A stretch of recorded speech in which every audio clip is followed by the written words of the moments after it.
Good night. Sorry, and welcome to the Galen Hour. This is season 5, and this is episode 6.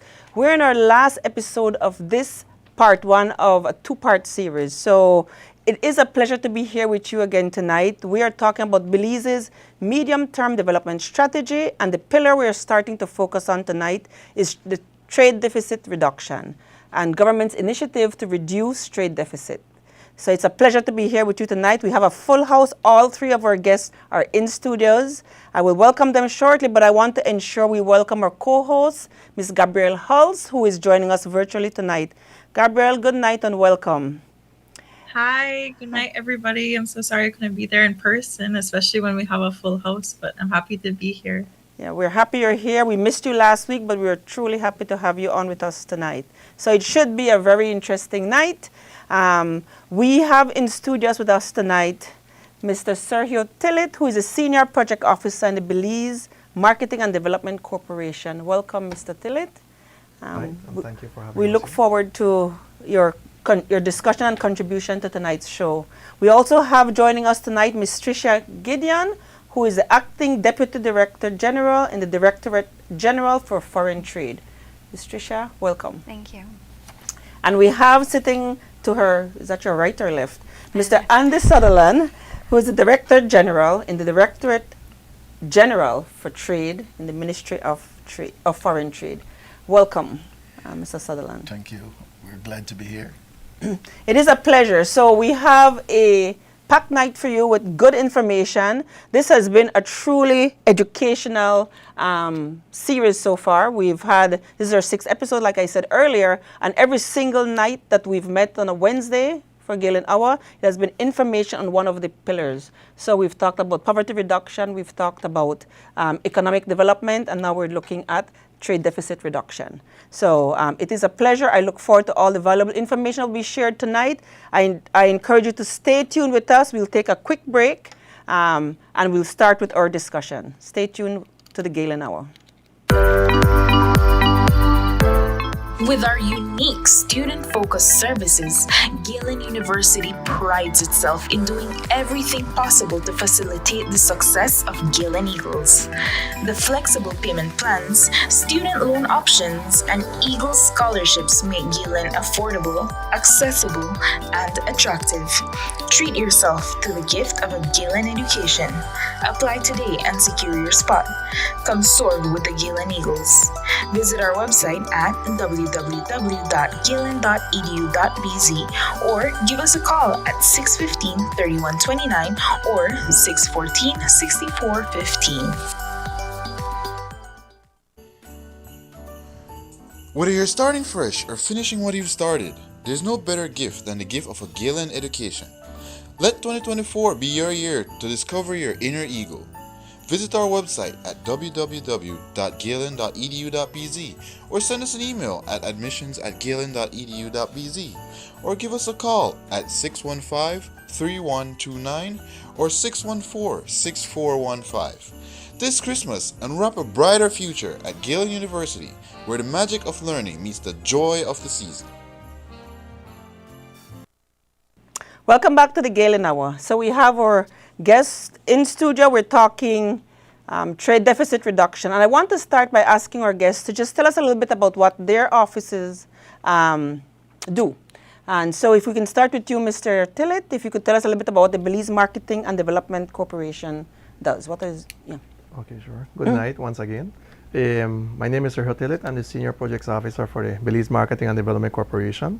We are the marketing arm of the Ministry of Agriculture, Food Security and Enterprise. And as such, we are tasked with the responsibility of finding markets for our small farmers and small agro-processors. We engage a lot with farmers from different communities across the country, dealing with farmers who grow onions down to farmers who grow rice in the south, beekeepers, and even farmers within the Cayo district that would have fresh fruits, which we are dealing with as pulps.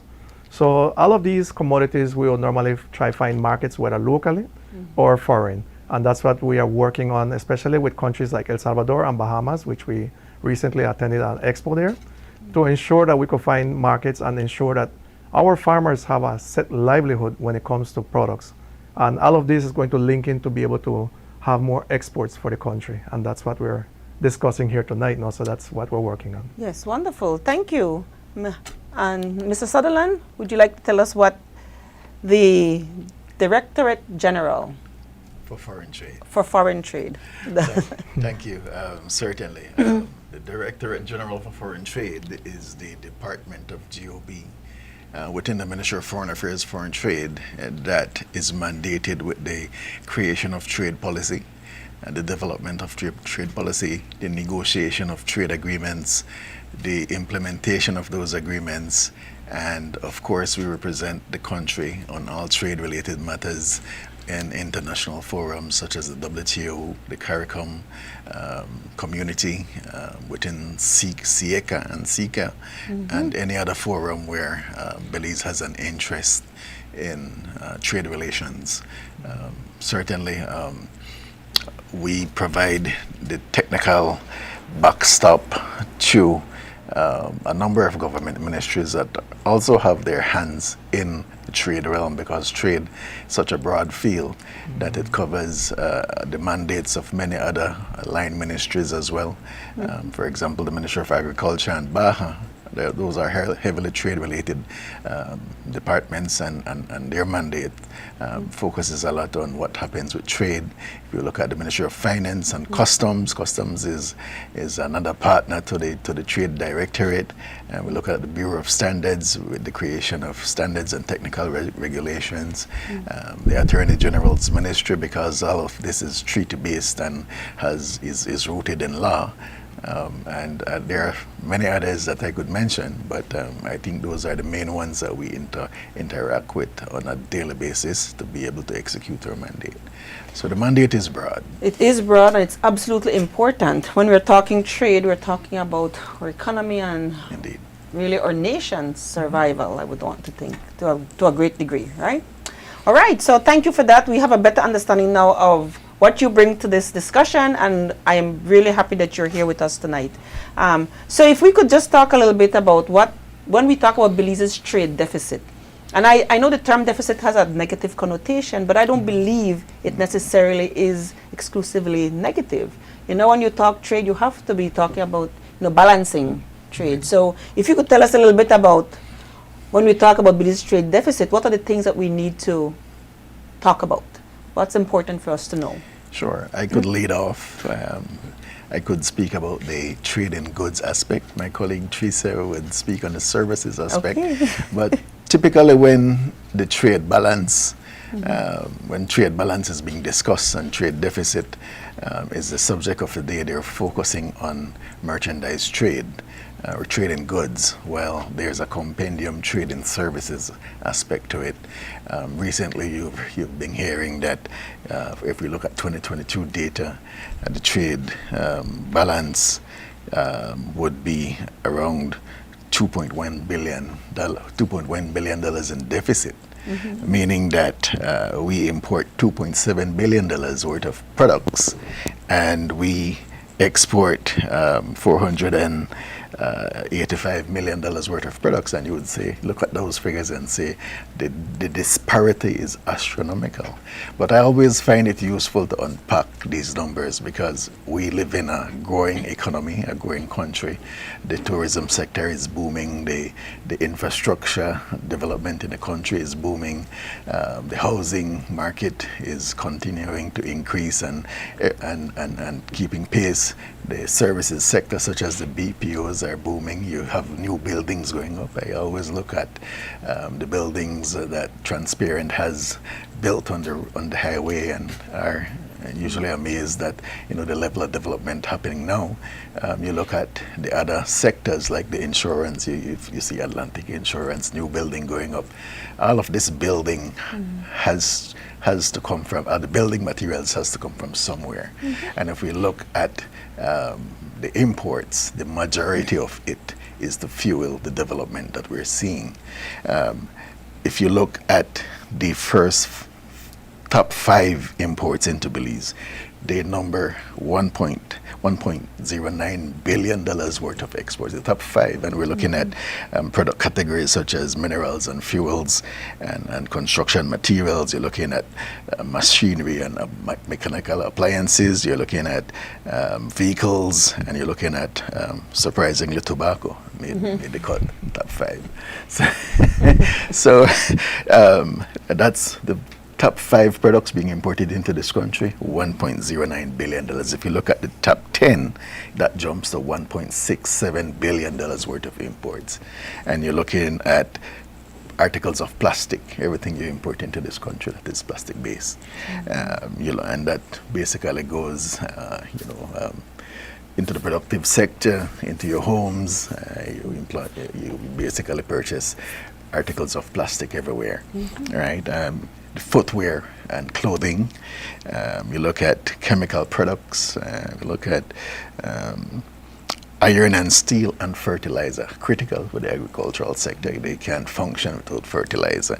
So the top 10, $1.67 billion worth of imports. So you can understand what that number, why that number is so high, because it is fueling the development of the country. If you look at the food imports for 2022, all food items that we import into this country was roughly $314 million in imports, food imports, and that includes the prepared and preserved foods and all the processed foods that Belizean seems to like.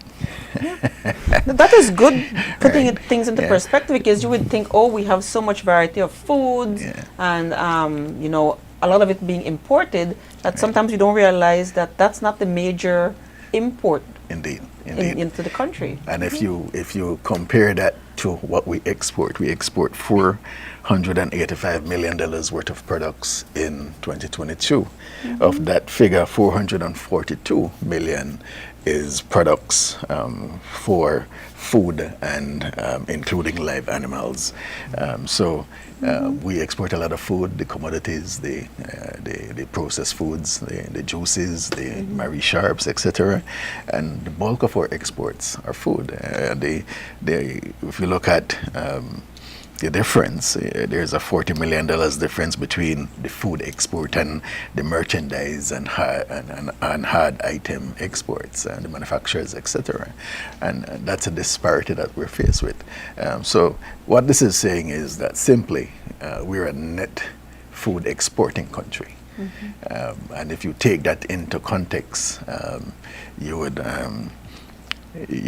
better understand and not be so alarmed that we import 2.7 billion. But at the end of the day, that's 2.7 billion Belize dollars. That's what, roughly 1.378 billion US dollars, which has to be paid for through foreign exchange reserves or earnings. And we, as we said earlier, the exports are 485, but the other half of that is what we earn from services. And much of what we spend on merchandise goods fuel the services sector.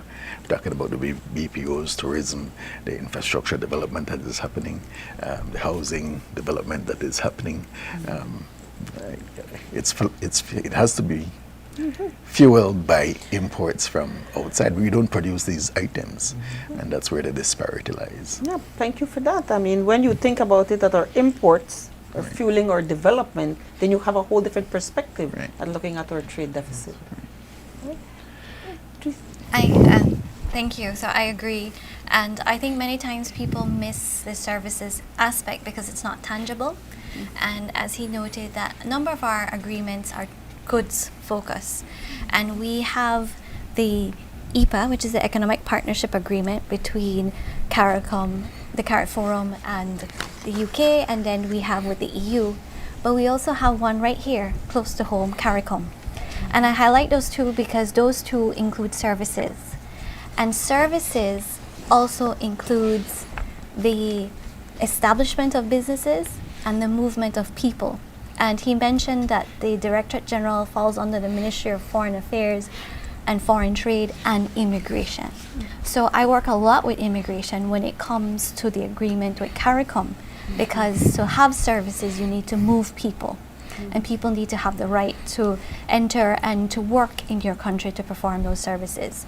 So currently Central Bank collects much of the data on services, and we work very closely with Central Bank through the balance of payments, and they collect in a few areas, and in particularly they look at travel, other businesses, information and computer telecom services, and these areas they highlight because they bring in, they call it the inflows, the highest inflows, right? So we are looking at inflows and outflows. So the outflows are the exports and the inflows are the imports. And so travel is our number one service, as you would note, and other businesses under that is legal and accounting, and they have a positive trade balance or balance of payments. Others are engineering services, which is also positive, and you look at architectural services, we import more than we export with those, and some technical and scientific research we do. But it's important to note that with the great import values, we are fueling our tourism sector, and which is helping us to bring in the foreign exchange that we need, which is a sector that we try our best to highlight when we're looking at opening an area, when we're negotiating with another country. So in terms of the numbers, when we look at the inflows into the sector, we're looking at what we're importing, close to 1.6 billion, more or less. And when we look at what we're exporting in services, it's about 7 to 8 billion. So Belize dollars. So that's what more or less the services sector incorporates. Looks like. Yeah. Good. Yeah. Thank you. Mr. Tillit, you wanted to add, and then we'll invite Gabrielle. We don't want to forget she has joined us virtually, so you can have a go, and then we'll bring in Gabrielle. Sure. When it comes to the Ministry of Agriculture, and under which we fall under, is that, as was mentioned, in livestock is one of the main things that the ministry has been promoting. Especially, it may be an informal trade at the moment, but agreements are being done to make it a formal trade. And the figures we were looking at compared to what has been done this year, it has grown a lot more. So we might see a better balance between imports and exports when it comes to the actual food sector. So the ministry has been doing a lot, especially when it comes to livestock, but also we have been concentrating on other stuff that, as we had mentioned regarding El Salvador, regards to trade of agricultural commodities. And once this could come to fruition, I think we should be able to see a much better balance when it comes to agricultural products. Great. Thank you. Thank you for setting the stage so we better understand what we mean when we talk about trade deficit, and certainly what it means for Belize. Gabrielle? Yeah, I was going to say the same thing. Thank you to all our guests for setting that context of the trade deficit. I think Ms. D mentioned it. There's always a negative connotation, but I think that the guests did a really good job of pointing out the value of imports as well. But I also just want to highlight, because this is about, the trade deficit reduction as a strategic objective of the MTS. And within the MTS, we talk about we really want to drive more export-oriented growth. And so I just wanted to know, especially from the perspective of your agencies specifically, what is the importance of driving that export-oriented growth? And Mr. Tillett touched on it a little bit too, but from your agencies, what kind of specific projects or programs or initiatives are going on in your agencies that would drive that export-oriented growth in the country? Mr. Sodan, sure. Sure. Thank you for the question. Certainly, a part of our mandate is to negotiate the markets that can accommodate the exports of our products and new products such as cattle and any new products that is produced within the country. Currently, Belize has significant market access. We have significant market access under the U.S. Caribbean Basin Initiative, where 5,000 products within the AHS classification system can be exported to the U.S. duty-free. We have a similar arrangement with Canada to a lesser degree, 1,500 plus products can enter Canada duty-free. We have the Caribbean community, which we're a part of, where there is a duty-free trade within the CARICOM, and we have economic partnerships agreement with the UK and the EU, where the majority of our commodities are exported.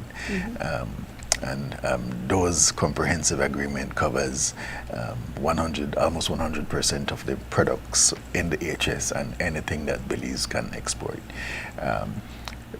Bilaterally with CARICOM, we have bilateral agreements with 5 Latin American countries, the DR, the Costa Rica, Cuba, Colombia, and Venezuela. And on the national front, we've negotiated an agreement with Taiwan, a partial scope agreement that covers almost everything that we produce and sell. And under that agreement, I think you've heard that shrimp and lobster is a big commodity. The export of animal feed is a big commodity under that agreement.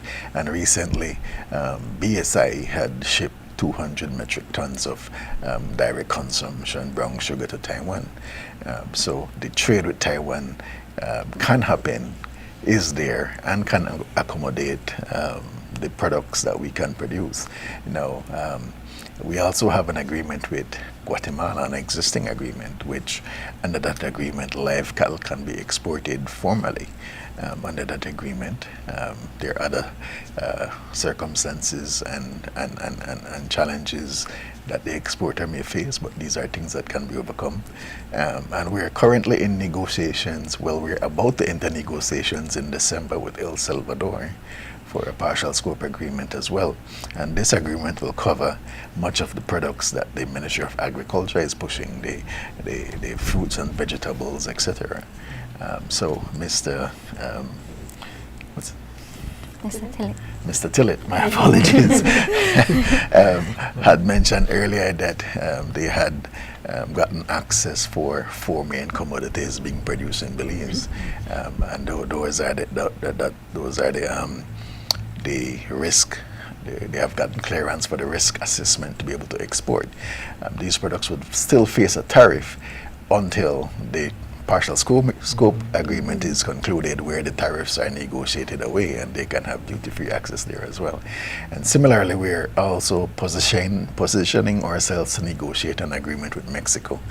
We're about to complete a landmark study. It's a computable general equilibrium study that is geared to identifying the impact of a free trade agreement or a substantial agreement with Mexico, so that the government of Belize is informed of the challenges and to help us steer clear of the pitfalls that may befall the economic actors that would operate within that agreement.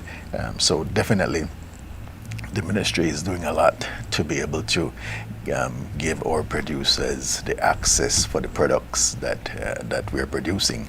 I must add that all markets, both domestic and international, is denominated by your standards and food safety and quality. So if you are not able to meet those requirements by these countries for quality standards and food safety, you won't be able to export. And this has been one of the challenges to grow the export basket. Certainly, there is some work that is necessary by the productive sector for us to be able to put more products on the market and take better advantage of these agreements that we have. I mean, this is... Sorry. Oh, no, I was just going to say thank you to Mr. Sutherland. I like that he mentioned about the data as well, about generating data, so that we're not only entering these trade agreements or entering these trade initiatives blindly. We're entering them with data, and we're entering them, with studies that support it. Indeed. Absolutely. I like the fact that you said we have significant market access, because sometimes the regular person on the street, or even those of us who are going about our business, don't realize the amount of trade agreements that we have negotiated on behalf of our country and or so how then do we enable, or what do we do to ensure that we can actually take best advantage? Public awareness.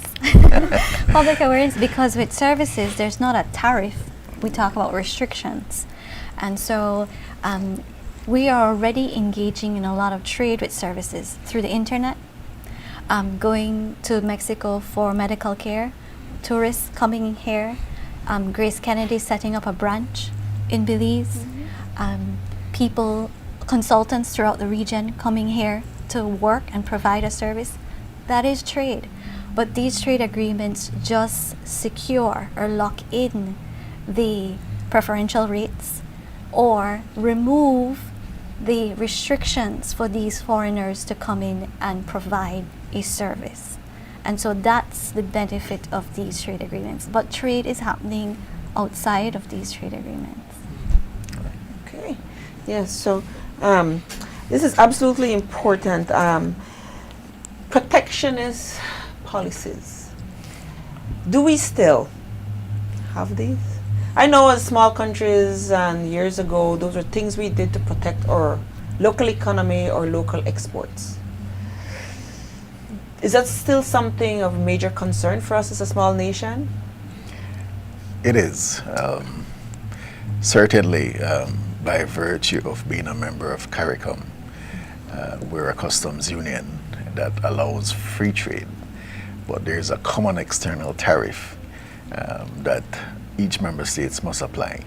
And this common external tariff is what we apply as import duties at the border on goods and services.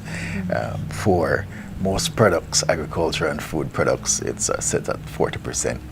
For manufactured goods, it goes down to maybe 35, 20%. But still, that Belize and CARICOM maintain the highest tariffs in the region. Right? And as such, it's a legal form of protection afforded under the WTO agreements. And as such, when we try to engage with Central America, who basically operates free trade agreements and have duty-free access throughout, there's always a challenge to be able to strike that right balance for an agreement that takes into account our need for protective tariffs and their need for duty-free access. And it's always a challenge and a hurdle to try to overcome.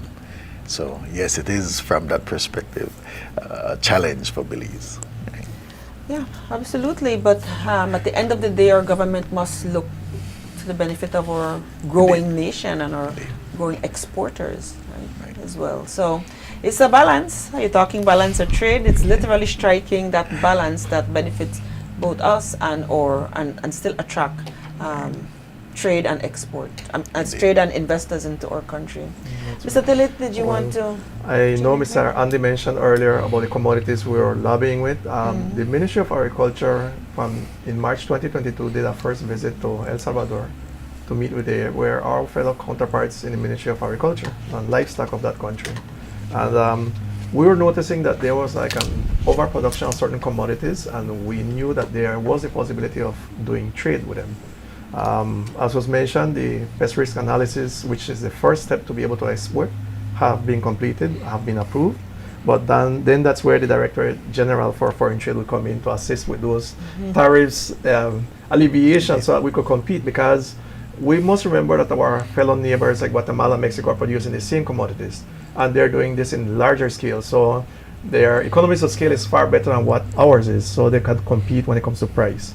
In quality, we are sure that with the work that the ministry is doing, it is getting better and better. Our local products have potential, but then the problem is going to be the price. So that's where the different trade agreements that can be done is definitely going to assist the agro-productive area.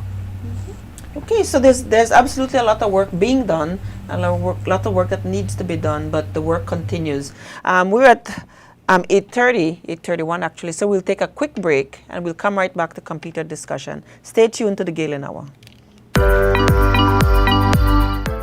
Become a member of the Galen Eagle Alumni Association.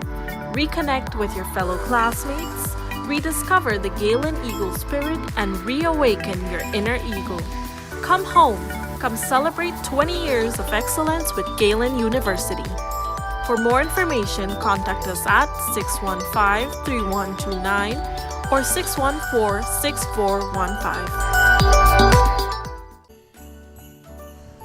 Whether you're starting fresh or finishing what you've started, there's no better gift than the gift of a Galen education.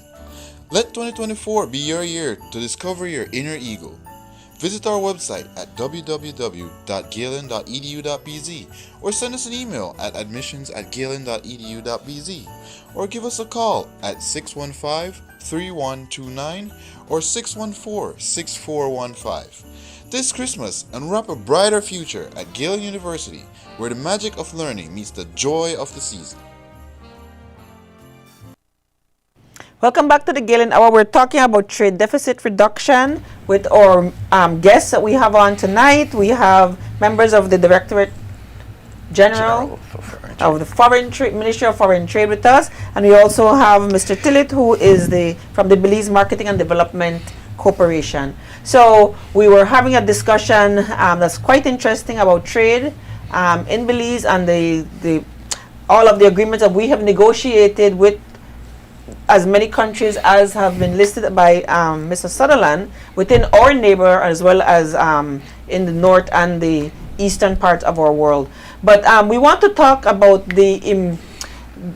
what are traditional exports in Belize, those sectors, and what are some of the challenges that the sectors are facing. And Mr. Sutherland, you want to get started? Sure. Well, traditionally, Belize has been exporting what we term the Big Five. It's marine products, which accounts for, in 2022, 11% of total exports and earned Belize some $53 million in foreign exchange earnings. Marine products generally includes the lobster and the shrimp products, the conchs, etc. And there's always a challenge to grow the export because these are managed resources. There are only so much you could extract from the sea within a particular season. And as such, if you want it to last, to remain in perpetuity, then strict management has to be the theme of the day.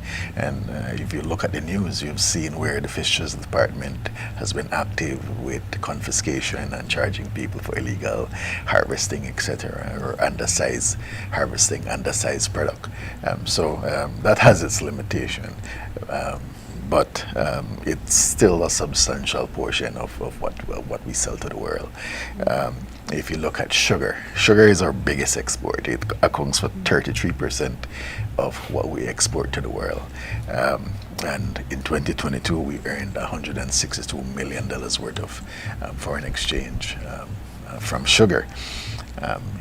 You've seen sugar go through a challenge over the last 2 years based on external international prices, low prices. It's a commodity price that fluctuates based on market forces and global market forces, and as such it goes through a period of low and a period of high.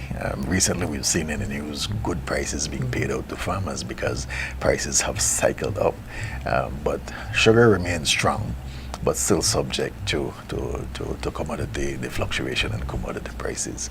And what has helped as well is that we have two very aggressive sugar producing companies in Belize, ASR and Santander, who are determined to increase production, to access the CARICOM market, to access other markets that may be available. We spoke of Taiwan earlier, sugar going to Taiwan, and certainly there are other markets where we could sell sugar as well. You look at orange juice and frozen orange juice concentrate. This was one of our big five. I'm not sure if we could call it one of the big five anymore. In 2022, it only accounted for 5% of total export earnings, some $24 million. Traditionally, we've seen citrus sold per year around 65, 70 million dollars, could be more. I don't have the exact figures, but certainly well above what it is selling now. And the challenge has been the citrus greening that is basically crippling the industry. COVID exacerbated the challenges where with the restriction in the movement of labor and people, the harvest couldn't come in, the the production couldn't be done, and the supplies the supply chain that we are part of within CARICOM and other countries were severely hampered. Orange juice and the orange juice sector is still struggling. I think government has done an assessment of the industry.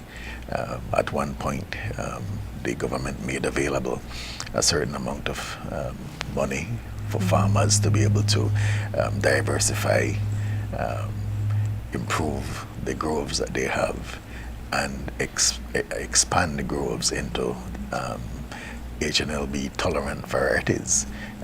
But I'm not sure how that program has progressed.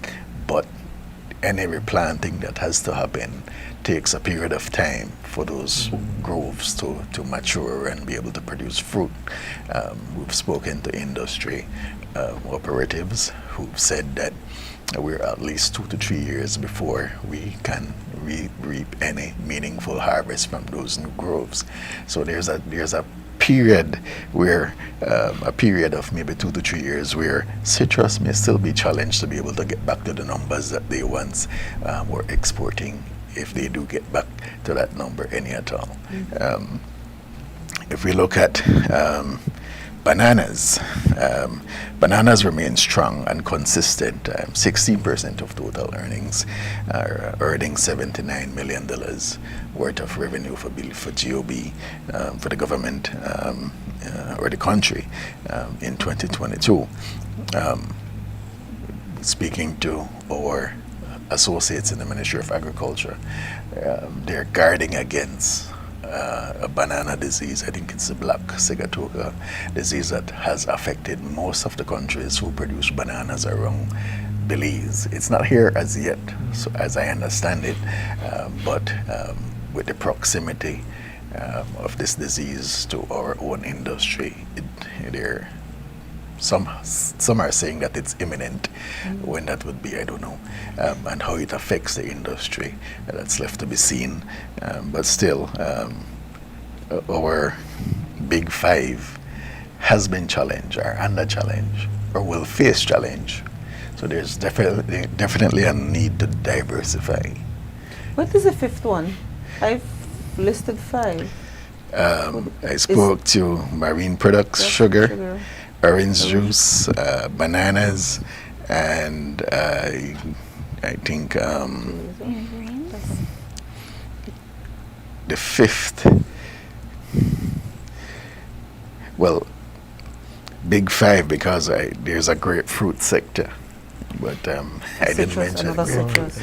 But basically, those are the big ones. Let's call them the big 4. The big 4. So tourism doesn't fit in here? Well, this is that's a service, right? Okay. So basically, there's a desperate need to diversify the export basket. There's a need to move up the value chain. For example, citrus, they are still producing quality product, but the quantities that once were being produced are no longer available. We have to look at strategies that take that high quality product and move up the value chain, stop exporting frozen concentrate and start producing high quality juices that can be exported into CARICOM and elsewhere. Definitely there has to be a rethinking that takes place for these commodities. Indeed. Gabrielle? Yeah, it's interesting to hear that, and I'm interested to hear from the industry itself, from Mr. Tillett, because I know you're saying the Big Four is, heavily reliant on agriculture. So I'm interested to know, because we're so reliant on the agricultural sector when it comes to our trade and our exports, how we react to how we act to being resilient. And since we're so susceptible to these vulnerabilities, to COVID, to different pandemics, to disasters, to these all these external shocks, I'm interested to know from the industry perspective how we react to those things, and what kind of resiliency measures do we put in place, or do we have in place, or plan to put in place. I think I could add to that one. When it comes to like diversification, that's something that the Ministry of Agriculture has been pushing a lot for. So not really depend on the traditional crops that they have been growing. As we may know, they have soursop is one of these commodities that we're looking heavily at.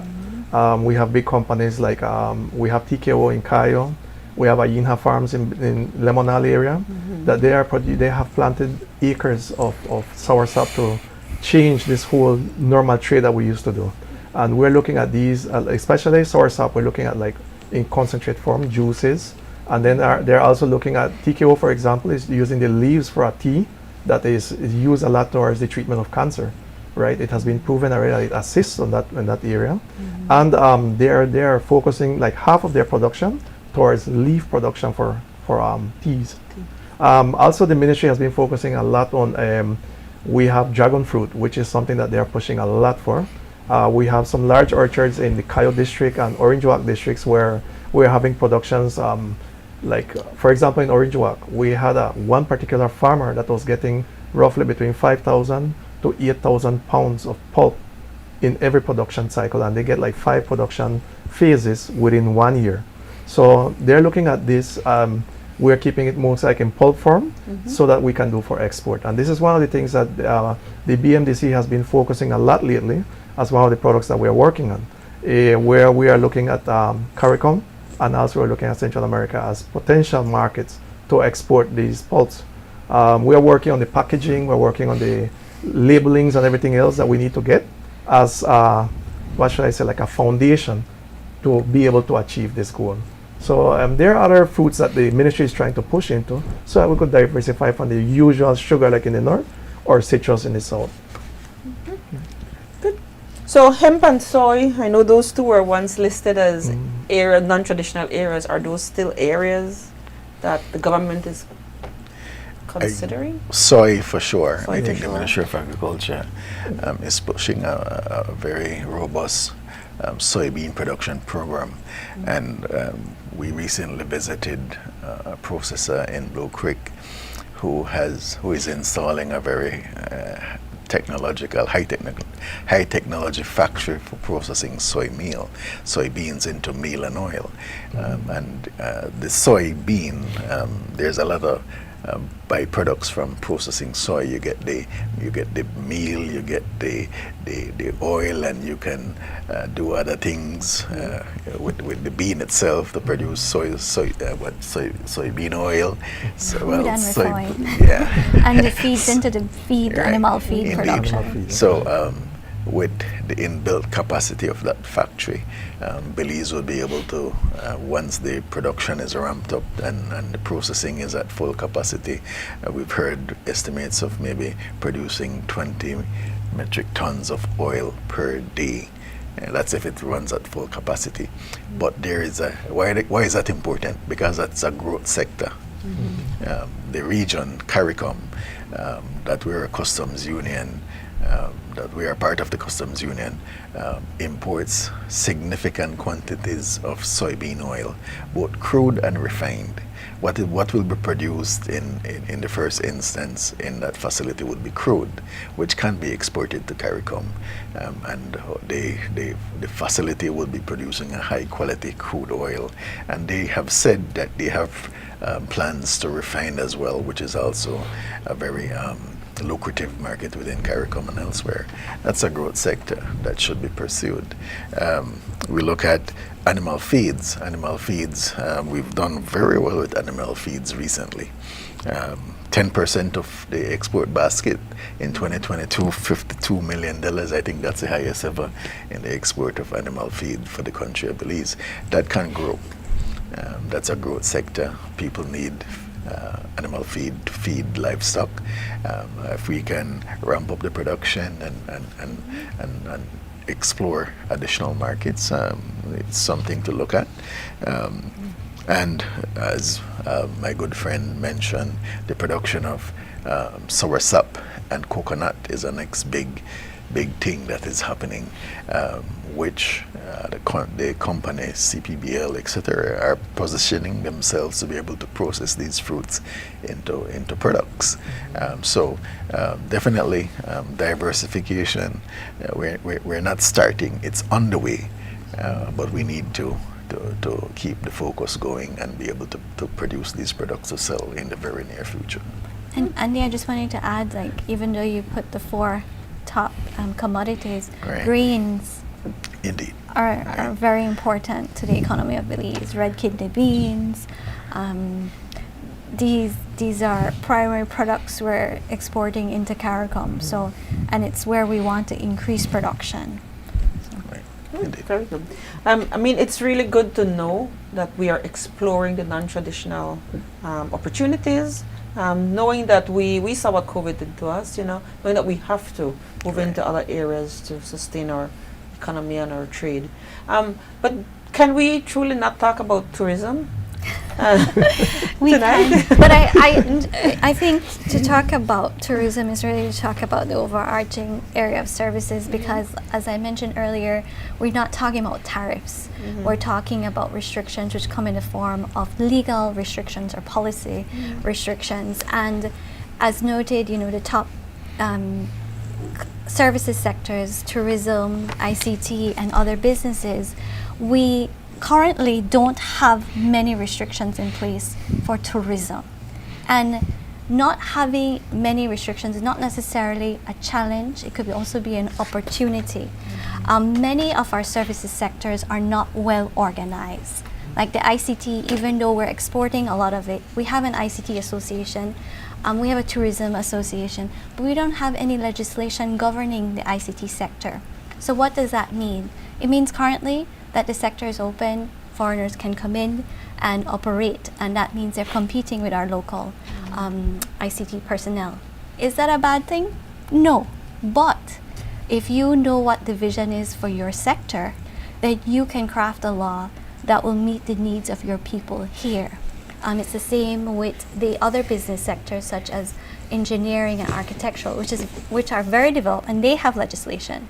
And still, having legislation in place or these restrictions can be a challenge, and it can also be an opportunity. A challenge because, well, it'll be more difficult for foreigners to come in and operate in that sector. But at the same time, they can evaluate what's working and what's not and amend the laws accordingly to what's needed. And we go back to tourism, where it's not only, and I think people need to understand it, it's not only about tourists coming here. When we talk about services, it's you are online booking your ticket. It's you online learning about a place. It's about you setting up a business coming from anywhere in the world and providing some travel service here. Do we want that in this country? Is that what the sector wants to promote and develop? So again, it's how the perspective you take on level of competition. Do we want people to be moving to provide these services in that area? So I think the resiliency of these sectors lie in how organized they are and the legislation and policies that are in place to align with what our vision is for the sector. Great, thank you for that. Yeah, I know we had to say something about that particular sector because it does contribute immensely to our economy. Yeah, so I just want to make sure. Gabby, is there another question you'd like to ask at this point? Yeah, I know we've been talking a lot about export oriented growth, especially as it relates to trade deficit reduction. But I just want to know if we could also touch on, maybe some of the other ways that we can promote that type of trade deficit reduction. Expanding value added products, or how we were going to start promoting more foreign direct investments in the public and private sector. I want to know, in any of your agencies, if there's any initiatives going on to also spur movement and spur some type of energy towards those things as well. Not only exports, as important as that is, but also having these things as well to drive trade deficit reduction. Well, maybe I could start off. Certainly, when we speak about foreign direct investment, it's something that the government has been focusing very heavily on. We've held 2 investment summits so far, and there are good reports coming out of the outcomes for those summits. From the Ministry of Foreign Affairs, Foreign Trade standpoint, we've been pushing the possibilities that exist within the CARICOM market.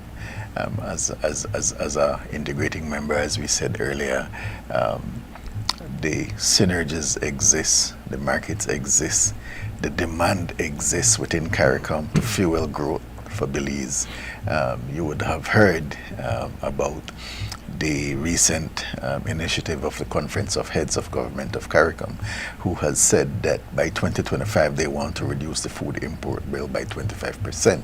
And as such, member states are angling and trying to find the best policies to be able to enable that, and that is focused on growing the agricultural sector and the food sector within CARICOM.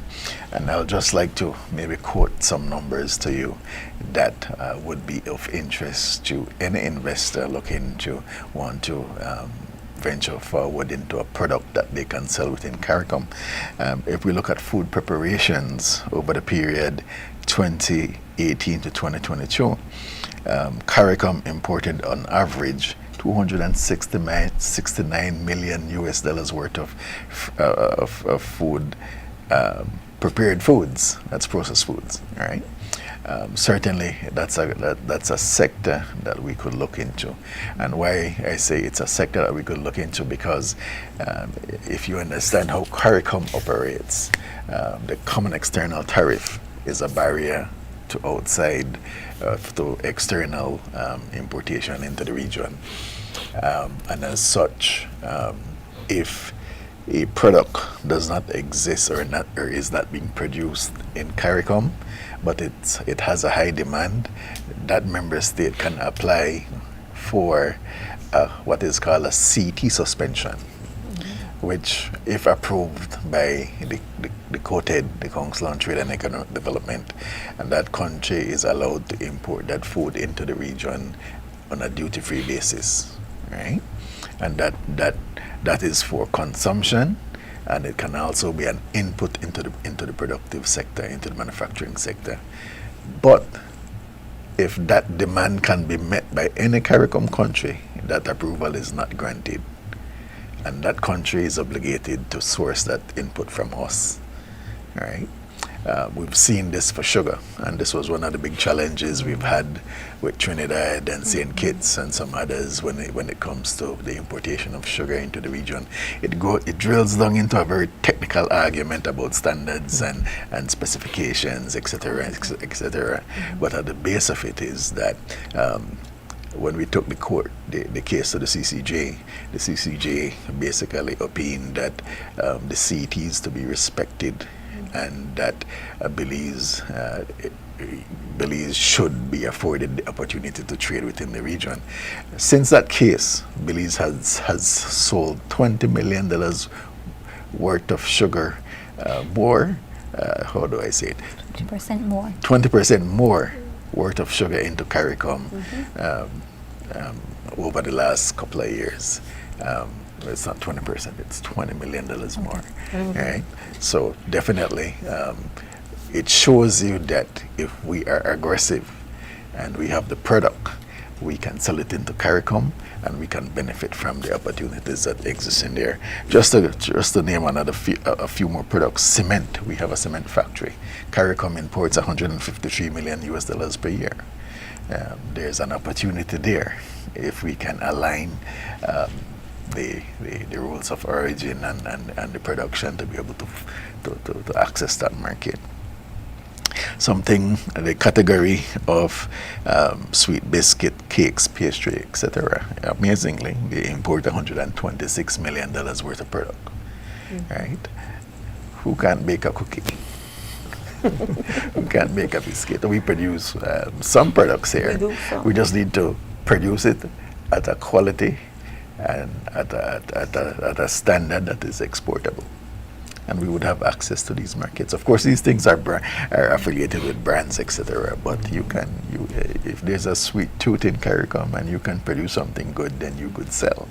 Right? If you look at cleaning agents, $121 million US per year imported. We have some cleaning agent company in Belize. They can explore the possibilities. Some of them are very good products. Teresa, my colleague, patronizes a company in Belmopan regularly, and she has good things to say about the product. These are the things that we can focus on to be able to export into CARICOM.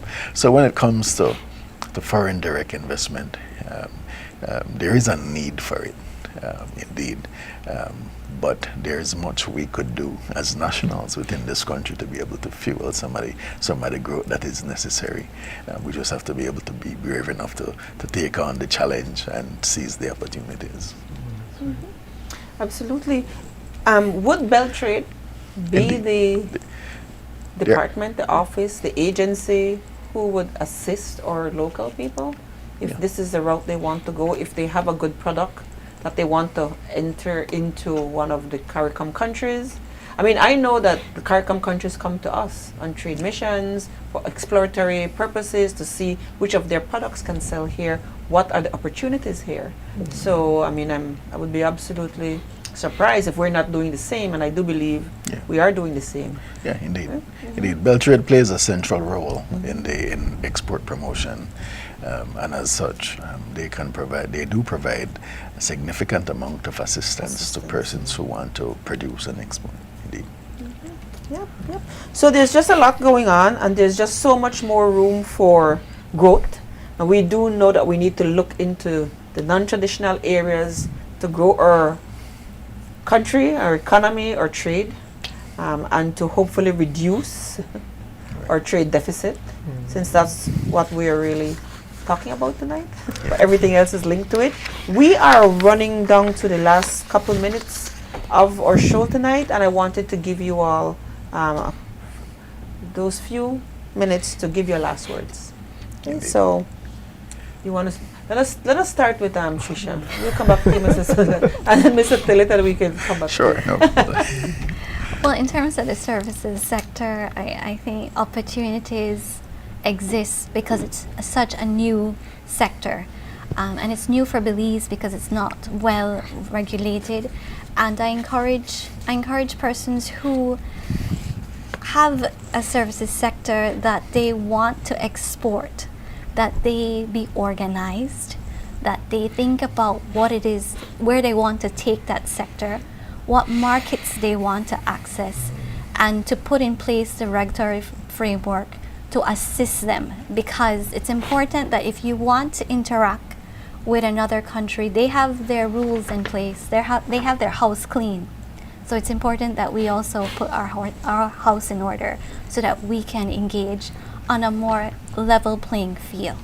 So services is in everything. It is not just outside of goods. It is integrated into the whole value chain of goods. Thank you. Mr. Well, Tillit? I think Mr. Andy mentioned something about CARICOM. A lot of information came out, which is very helpful. But the BMDC as an entity engaged in what we had about early October, which is the Caribbean Week of Agriculture, where we were able to expose some of the local quality products that we have, and the response from the different countries was very positive. They were willing to purchase these by containers if we had it. So now our responsibility is to ensure that we could get enough supply to be able to export. And these are things that as an entity, the BMDC is working along with the Ministry of Agriculture to ensure that we could work with these farmers closely or with these cooperatives to be able to have the quality product that we can export. There is potential. We can definitely reduce this trade deficit that we have. And it's only a case of capitalizing on these opportunities. And definitely the different trade agreements that are being drafted, are being done, is going to be a helpful thing to help out our farmers in the future. Absolutely. Thank you, Mr. Tillett. Mr. Sutherland? Yes, thank you. Certainly, I just like to end by saying that we did throw out a lot of numbers and concepts and investment opportunities that the general public may not be in tuned with that type of information.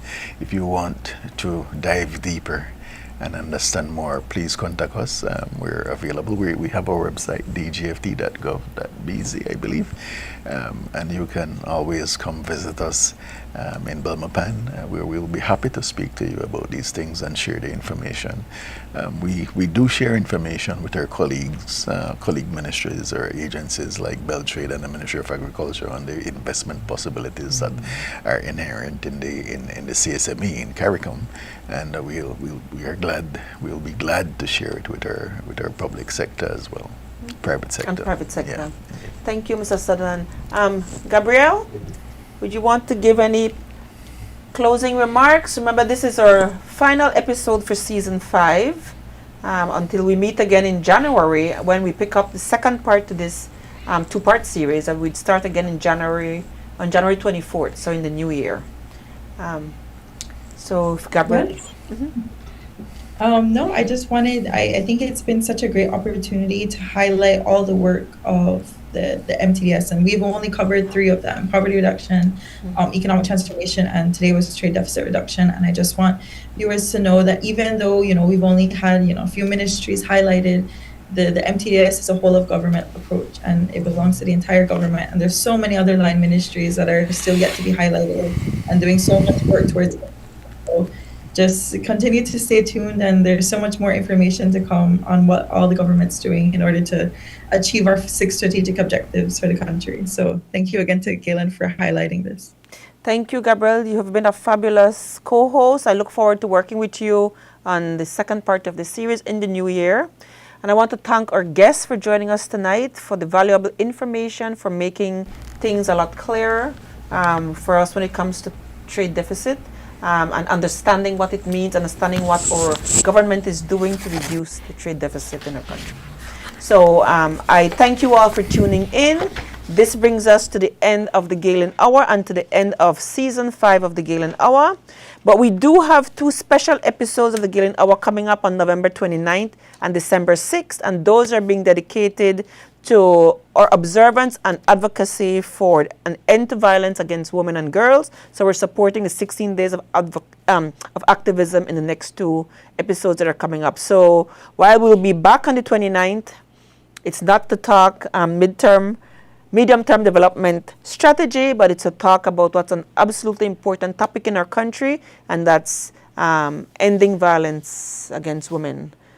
All forms of violence against women. So I do look forward to being here again next week, and hopefully you join us to hear what we bring to the table and what we are advocating for, which is a topic that I think all of us, have our strength and our voice behind. So it's time for us, for women to no longer have to suffer any form of violence. So thank you for tuning in to Galen Hour for the last 6 weeks. And we do look forward to your continued participation as an audience and to sharing more information with you in the new year. So have a good night, and this brings us to the end of tonight's show and to the end of this season. I'm Diana Gomez-Perifit, and it's a pleasure for me to be the host for the Galen Hour. Good night and thank you.